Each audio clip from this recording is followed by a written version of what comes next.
significance does atheism have to offer other life forms in the universe? Sidney Hook maintained that an open-minded atheism, quote unquote, meaning that there would be room for perhaps other worldviews, provides for a guaranteed freedom of religious belief. I would assume then that although atheism lacks in its spiritual reach as far as reality goes, it does have significant pros. But I would also say that the cons outweigh the pros, because it is indeed partial in its view, metaphysically and ontologically and epistemologically. It lacks many things. Religious freedom is an idea, a fundamental of major significance, not just to us humans, but to life as a whole. Lack of freedom to explore one's thoughts, one's creative abilities, one's perceptions, places boundaries upon journeys that we have no right to put into place. Atheism, perhaps a balance in the equation of the whole, theoretically, is one of the warning posts for all of us. But atheism holds the idea that there is no causative force. True, but by doing so, atheism challenges our resolve to protect the right to journey uninhibited in life, both for ourselves as well as others, earthlings or not. If one ascribes to atheism, then of course the effect of that cause, or one would in effect reap what they sow for adopting the atheistic perspective nonetheless. We have the obligation, the duty to see that this is honored for all. What does this have to do with other life forms?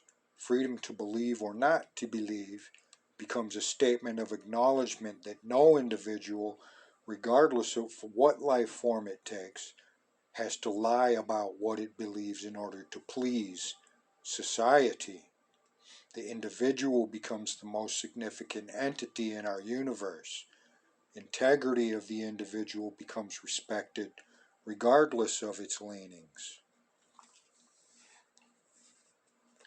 If the causative force is so immense, which atheism doesn't recognize, which panentheism does, then she is truly omnipresent.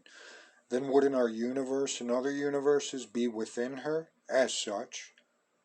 Wouldn't universes be a part of her? It?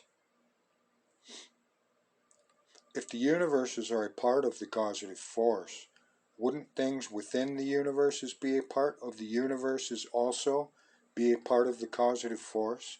As such, not only would we be a part of the causative force, or what religions call God, but so would all other life forms throughout the universe. Therefore, wouldn't a failure to meet our responsibility to protect all souls in this universe and others be another way of abusing ourselves if we were in fact part of the causative force herself? Then the question becomes, who in their right mind would dare abuse the causative force?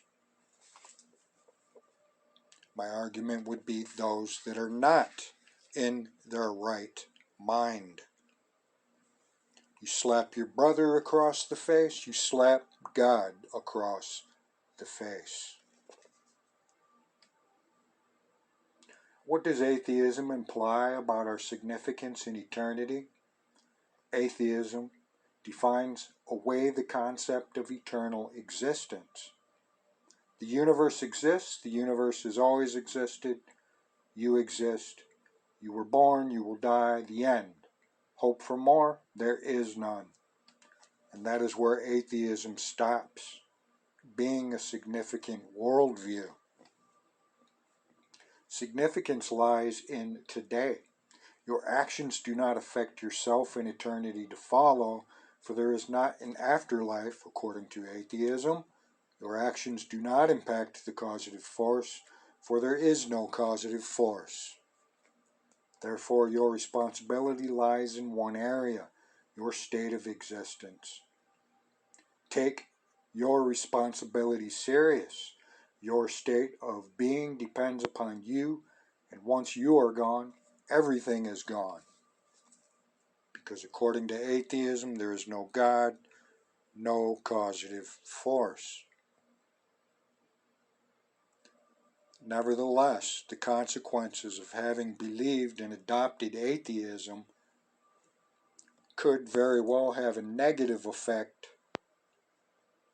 if indeed atheists, given them the benefit of the doubt, of course, are wrong in their assumptions